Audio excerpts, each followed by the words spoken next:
Welcome to the art and science of complex sales. You've joined us in the coaching quarter. This podcast is dedicated to elevating the sales profession.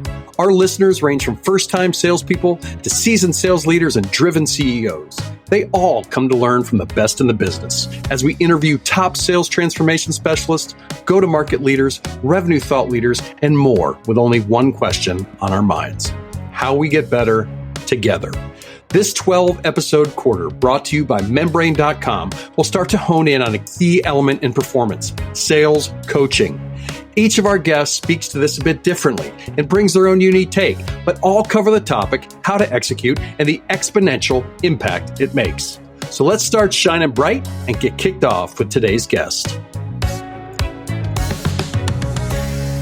It's time to jam out today on this edition of the podcast. Joining me will be Paula S White, music aficionado and top flight sales and executive coach. A communication expert and passionate revenue coach, Paula brings her love of music to the world through a groundbreaking coaching paradigm. She brings together leaders and teams to dive both into their side A and their side B communication skills so they can act more like a finely tuned band instead of a collection of individuals. By helping to unlock the power of true communication, trusting, respectful, understanding, and executable, she drives team performance in harmonic ways. So let's play a riff with Paula S White. Paula, welcome to the art and science of complex sales. I am so excited to be here. It is an amazing time to get with you, Paul. And love the name there. Get real with people about what's happening. P squared coming at you. Paul That's and Paula right. coming at you, and we are gonna get real, I think, and that's one of the things I got most excited about on this is really to dive down into coaching and what is needed and how we move the profession forward from your perspective and elevate it. The first thing that we have to start with, though, is I need Paula S White to define sales for me. Well, sales, if I take it through the lifetime, for me, sales is actually making a connection, giving somebody what they want, and you in return get what you want. So a product for exchange of money or service or any of that, because sales is happening all over the world. It's not just a sales career. Everything we do, we sell ourselves, we sell something, we sell all the time. An exchange of value. Exchange of value. Perfect. Well, tell me how you got to that, because I think one of the things that'll be very, very great for the listeners is your history and background as we dive in. And then we're going to tie that to your passion and love for sales and music. Yeah, perfect. So the first time that I really thought about selling was, well, let's back up a little bit. My dad was always in sales. And so when he would go to market or a trade show, I would polish his shoes, I would put his swatches in place, and he would talk to me about people and connecting. And then there was this time that I wanted this purple bicycle. It was for my 13th birthday. I wanted this 10-speed purple bicycle, and my mom said no. Well, in sales, we never take no for an answer. So what do we do? So I went to my dad and I described all the benefits, all the features, everything that it would do for me. And then I remembered what he said. It was about what somebody would do, what it would do for somebody else. So I started talking to him about he wouldn't have to pick me up from school. I could go to the pool without waiting and asking you for a ride and all of these things. And guess what? I got my purple bicycle. Nice. So that was my first step into sales. And then as I went to college, studied communications and went along that path. I really have a love for talking to people. And then I ended up in a travel agency and started selling travel. But the beautiful Where did you go to college? First off, I interrupted you, but I'm going to have to ask, where did you go to college? University of Kentucky. Go Wildcats. Okay, Kentucky girl. All right. You're a Wildcat studying communication, and then you go straight from college to a travel agency? I did. I went straight from college to a travel agency. And what I found out there was, it was really about asking the right questions. When people want to go on a honeymoon, if they love the beach, you're not going to send them to the snowy mountains. You've got to really understand what people want, what their dreams are. And there was a saying that comes about that I absolutely love. People buy on emotion and then justify it logically. Absolutely. So you can really get those sales dollars up by giving them what they dreamed of. Mm-hmm. And then I ended up in veterinary sales, selling some software, and then into healthcare. Really only had 3 or 4 sales jobs. Okay, so 3 or 4 sales gigs, but you work your way up through, and you become team leaders. You have success in those. Yep. Tell me a little bit about that. So, when I was working in sales, really inside sales was my passion. Mm-hmm. And that was because I got to see people daily. We got to talk on the phone. We got to do a lot of different things. And I worked my way up to team lead, to manager, to regional manager, to director of inside sales, running a $54 million region. And tiny little region, small, teensy beansy. Tiny little one. But you should have tried harder. Come on. Come on in me. I'm kidding. Sorry. It's funny you say that because I was a competitive swimmer, and I find myself still today when I'm lined up at a traffic light. I want to be the first. Get off the block, baby. That's right. I love it. I don't want anyone to pass me. So, yeah. Competition, sales, that all goes hand in hand. Amen. So, but what it ended up doing is my love for sales ended up giving me a love for coaching people. That's awesome. And running that team, what was it comes through and talking to you, outside of this, that was one of your great loves is being able to do that. What are some of the things? Coaching was one of the absolute massive things. Is that your favorite thing about leading sales teams? It is. And now after doing all of that, it's about giving people the opportunity to achieve their own dreams. And that's what I love about coaching, is really talking to people and understanding that it's not about what I need them to do. It's about what I want them to accomplish in life. And so I dive down deep into, what are their goals? What do people want? And that is what drives my passion. Well, you have 2 passions, and I'm gonna shut up after I ask this question and ask you to just kind of dive for a while, which is music is one that you've told me about in a big way. And then coaching is the other, in sales, coaching and sales specifically in business. And you've taken those 2 and combined them. And I was hoping you could really just dive down on your approach, how you're helping people, some of the things that you're learning, and go wild on this, because I think it's fascinating. And I'll interject with some questions, but I would love it if you just kind of explain those passions and how they're directing you to better coaching results. Perfect. So let me start first by how I connected the 2 of them. I was in Atlanta at a conference, and my husband joined me because the Struts were playing. They are my favorite band of these past 5 years. They're up and coming and new, and they were playing at this quaint venue. So I got VIP tickets so we could meet them. And I thought, well, nice. VIP tickets, there are no assigned seats. We'll get seats up front. We'd get in early. So we got to this venue and we met them. And we were getting ready to go into find a seat. Well, at the time I was 55.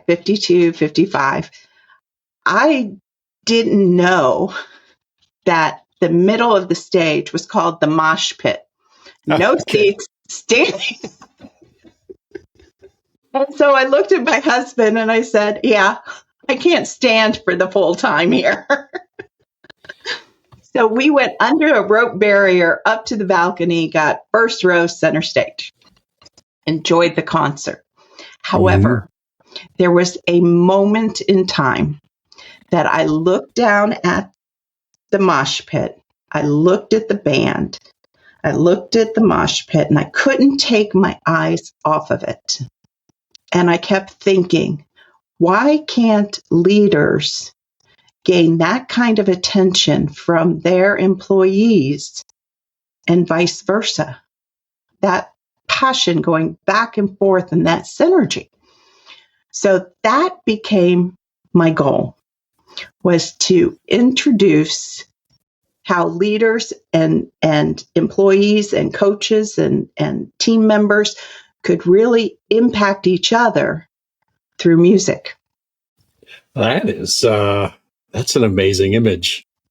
Well, I mean, I try and have mosh pits regularly. Whenever we get together, we generally, yes, you generally find somebody bloody. I'm crooning Sinatra at the front, so it's really weird. But they're raising each other up and pushing each other in the middle. But it's a cool image. Yeah, no, that is a very cool image. Like, I mean, how do we lead with that energy impact towards a great goal? Like, and how do we build that rhythm and culture? That's a very cool. So what are you doing with that? What are you doing with that image, and how does that impact your coaching? So interestingly enough, I couldn't get my mind off of it. And I went to the hotel that night. I couldn't sleep. And I got up and I started making these communication archetypes. What is the drummer's role and how would that impact the employee? What is the lead guitarist's role and how would that impact the employee?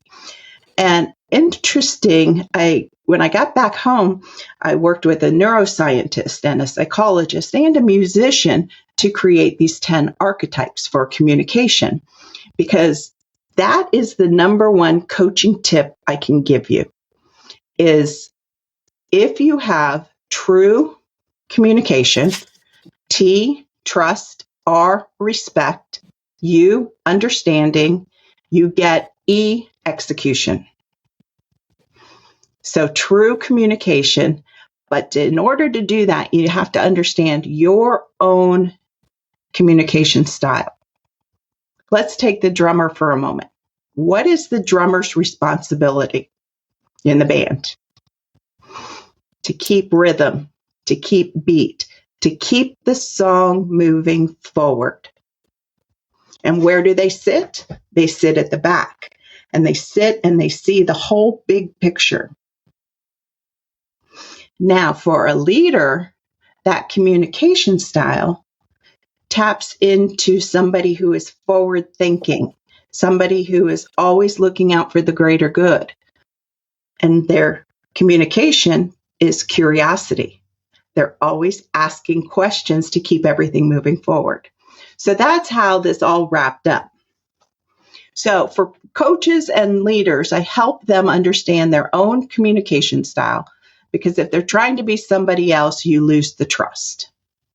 And you might as well forget the true communication. Because without trust, you don't have the respect, you don't have the understanding, and the execution can diminish. I love that. Is it an acronym? TRUE? Yeah.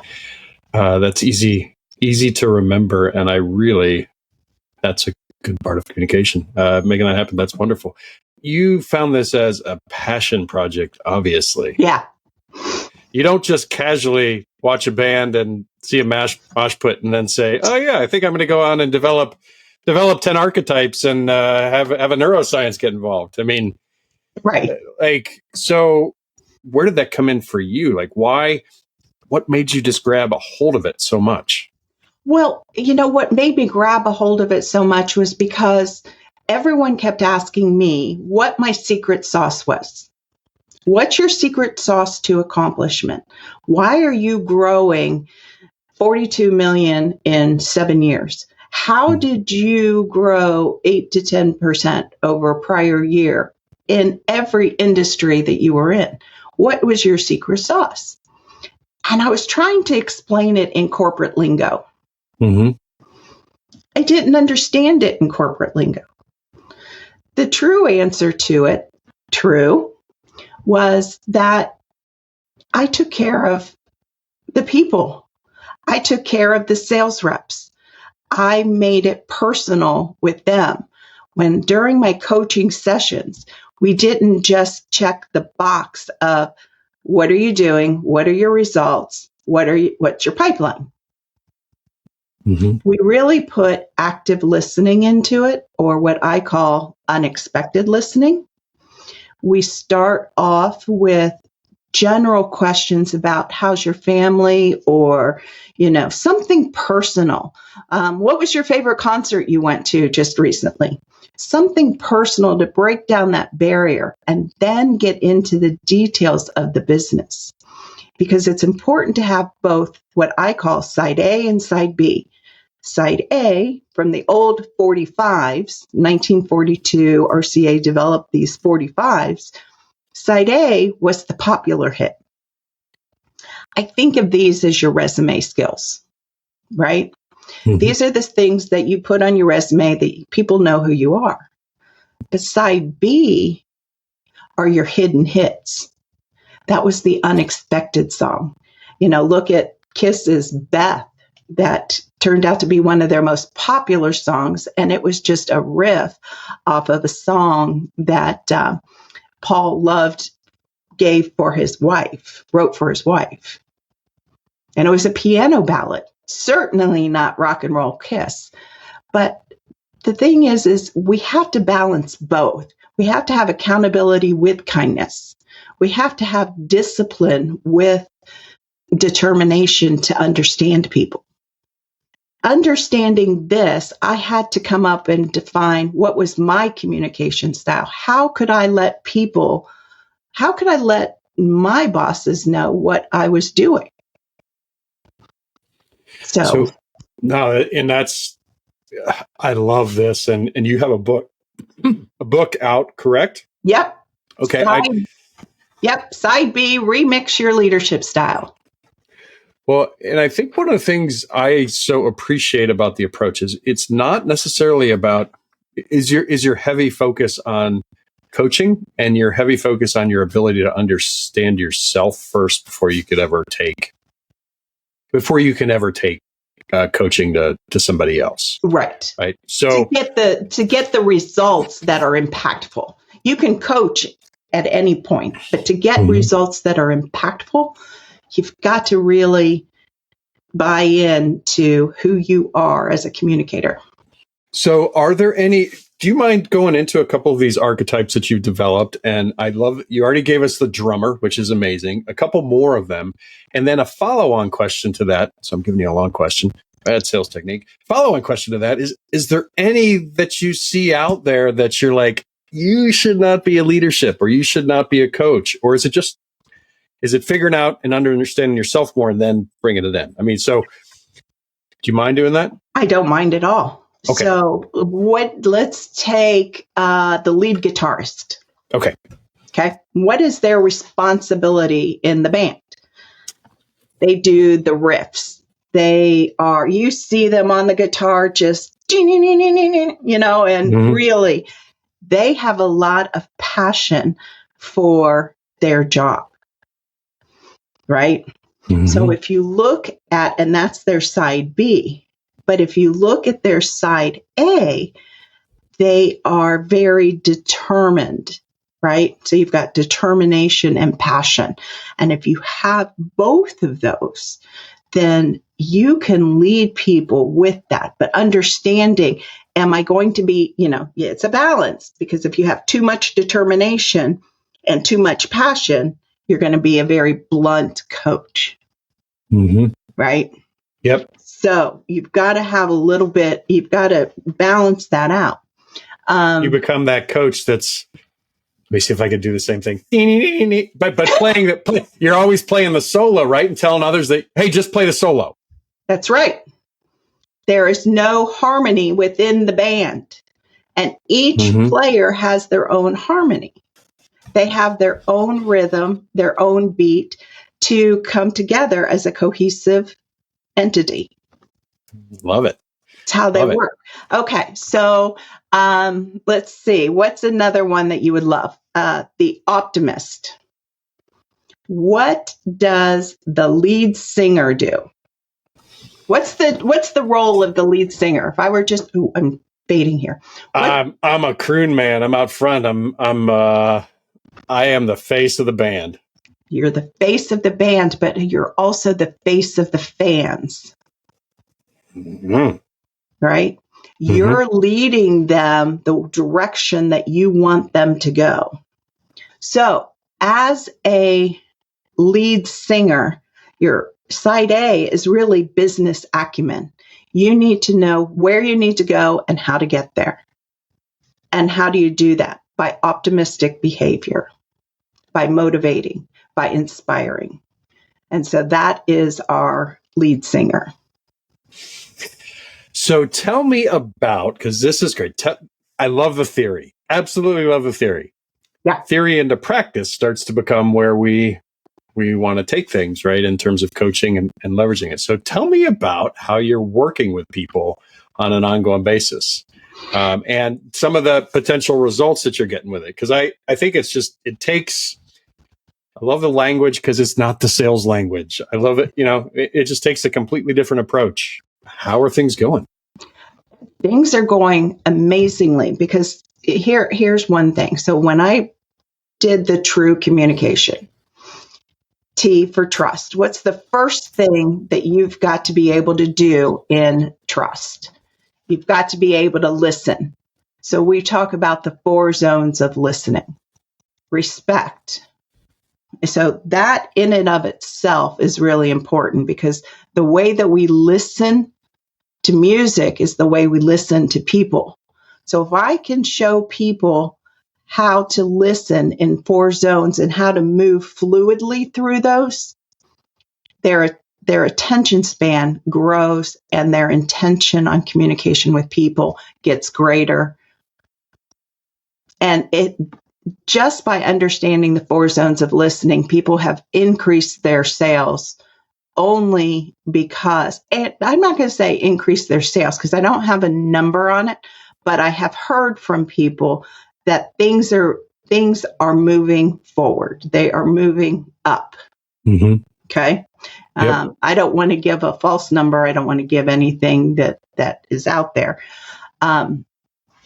inaccurately. But when I've talked to leaders that have gone through these 4 zones of listening, it's like a magic light bulb. And that magic light bulb has moved their sales high into the right. So that's the T. What about, and then the R and the U and the... Yeah. So the R, respect, is really about the power of your words. Motivating, inspiring, discipline, accountability. How to use those words to help people understand the direction they need to go in a positive manner rather than demeaning people. Today's world, people are walking on eggshells. They put on masks. Sales used to be fun. And now there is no joy after day 30 because you start right back over day 1. Let's dive into that. Can we stop on everything else and just dive into that? Yeah. Okay. Sales used to be fun. Now there's no joy. That's a huge observation. Yeah. Paula, go. Like what makes you say that? Well, think about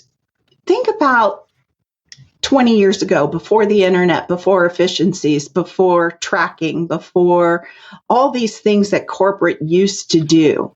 You had the autonomy as a salesperson. You had the accountability as a salesperson to go and get a handshake. Not a quote. At that point, it was a handshake. Because a handshake meant something.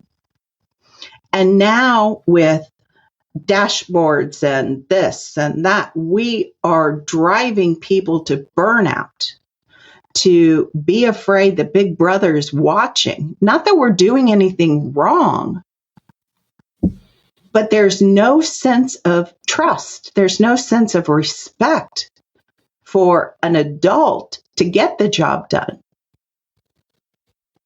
But boy, if you're hitting your number on day 30, you are amazing. And we kudos you and give you the congratulations. But day one, that on the next month, that all erases. And in comes the dashboard, in comes the comments, in comes the drive to overachieve.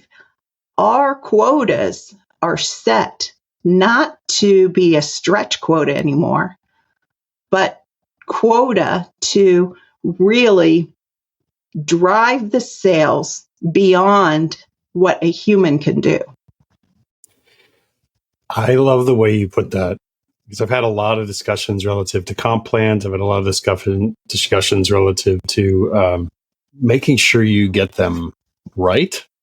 And the other thing I've had a ton of discussions around, I mean, being in technology, I am in the technology business. I track a lot of these numbers, and I'm a part of helping organizations assembly line their sales, right? And I think one of the things I've found, and you say one of the things I've found in the last 20 years is that assembly line approach, while it's given some efficiency benefits, it is not given the effectiveness benefits that were promised. And it is also, it's degraded the overall ability to actually create the relationship side of sales and turned off a lot of customers. And so there is a cool rebalancing that's going on right now, which I'm finding, and I hear that like in your voice, like that's, and what you're saying, this needs to happen. There's a cool rebalancing. And if you follow guys like Andy Paul on LinkedIn and others, that it's like, how do we drive? Dr. Dover is another one. How do we drive the human and the leadership aspect back into this while keeping the same efficiencies? Yeah. We don't want to destroy those, but we can't ignore anymore what is so evident. That is so true. And how you do that is through true communication, building that trust, respect, and understanding to ultimately get that execution. I want you to think of your favorite mentor, coach, somebody that you grew up admiring and would run through walls for. What did they do for you? They taught you. They were there. Yeah, they expected you to get the results. Mm-hmm. I'll give you a story. My favorite swim coach, who was my only swim coach because I couldn't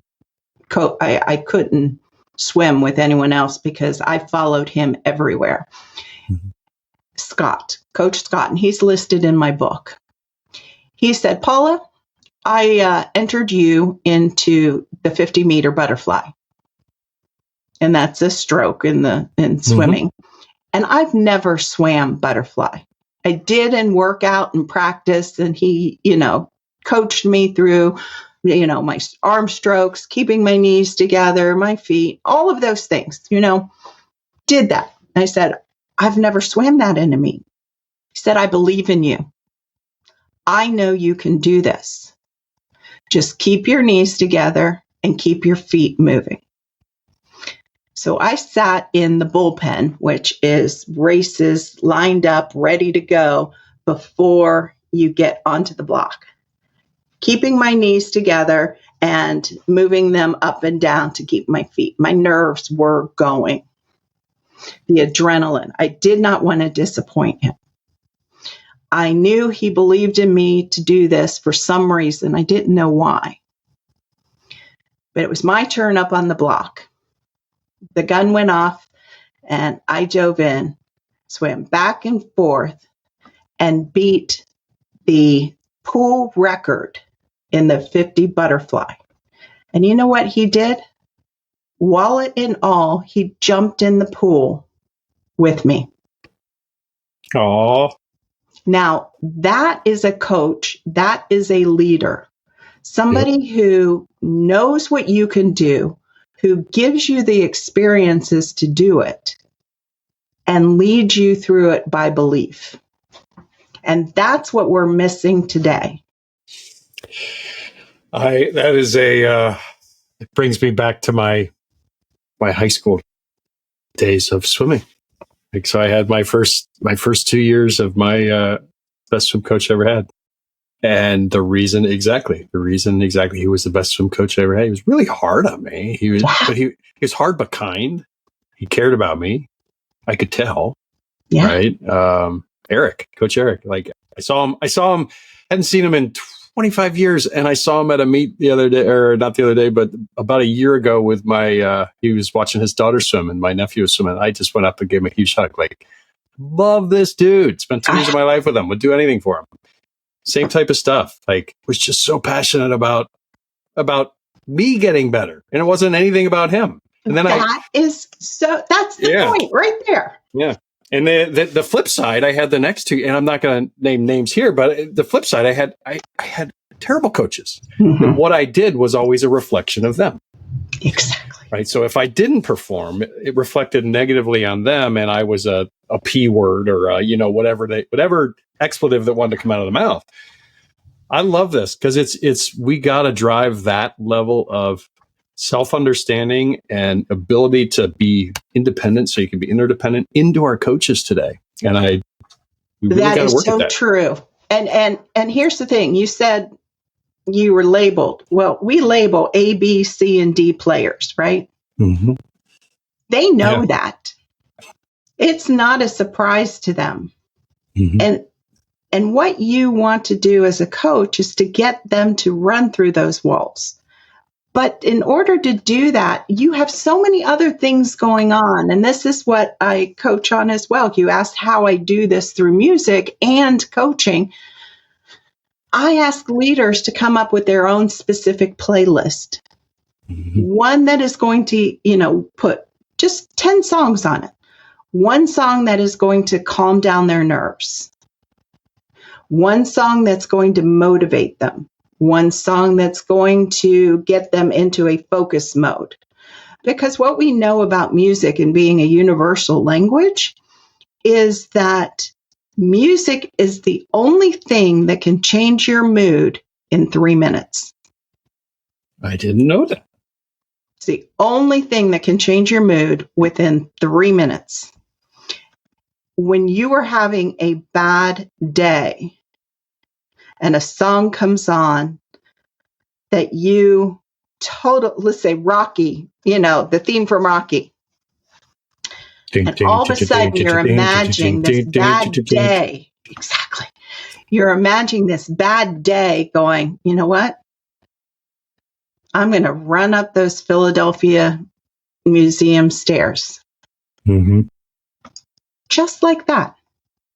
I love that. I got to pull out my playlist. Get it going. So we have been all over the map, and I am truly, truly appreciative. By the way, there is a great line. This just hit me. A great line in a movie. I have 3 kids. It's called the movie Shazam. And there's this scene where the superhero and the kid are sitting at the top of the Rocky steps. And the guy goes, man, what a great view. I could totally get why Rocky was training so hard to get all the way up here.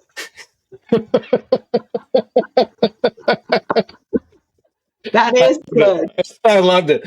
Anyhow, how do people find you, Paula? And how do they get in touch if they're interested in your stuff? My website, obviously, paulaswhite.com, LinkedIn at Paula S White. They can LinkedIn. I am on Instagram. I'm on Facebook and YouTube. You can find out more about the characters on my YouTube channel. Nice. There's music that goes with all of them and 6 songs I wrote. So that's, about my passions for the book. They're all in the book. But I think the best thing to do is just reach out, DM me on LinkedIn, or I have my email on my About page. So email me. All right. Well, DM, that's what all the crazy kids are saying these days, right? Isn't that direct message? Wait, I have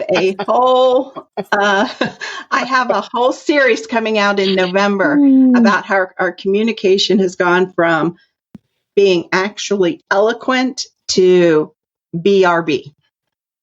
DM. I can't wait. I can't wait for that. Yeah. If that's an email, put me on that email. How are you getting that out, by the way? That's just going to be all on LinkedIn. I have a whole series coming out on LinkedIn about communication and where the past to where we are today and what we need to do to get back to the humanity of business. Yes. All right. Well, thank you so much, Paula. It's been an honor, a pleasure to have you on the show. And everybody, get in touch with Paula. Buy the book. Buy the book. It would be amazing. And we'll make sure that we put that link in the podcast. And with that, we'll say thank you so much for listening. Keep shining bright and have an amazing day. We're signing off from the Art and Science of Complex Sales. Thank you, Paul. Thank you so much for joining us today on the Art and Science of Complex Sales. Please take a moment, like, subscribe, share this podcast on all your favorite platforms, and let's get the word out. This podcast is proud to be brought to you by Membrane.com. We are the world's top B2B sales platform. And in the world of B2B sales, with everything from prospecting to business acquisition to managing complex growth, Membrane has the right size technology for your sales team. Our latest innovation, the Coaching Cockpit, empowers your leaders, managers, and team with the information and tools they need to take their skills to the next level and to take advantage of the exponential power of effective sales coaching. With our technology and the top team of sales partners around the world, Membrane is helping to achieve our driving vision. This is, quite simply, elevating the sales profession. To learn more, find us at www.membrane.com. That is membrain.com, or contact us via email at sales@membrane.com. Keep shining bright and have a wonderful day.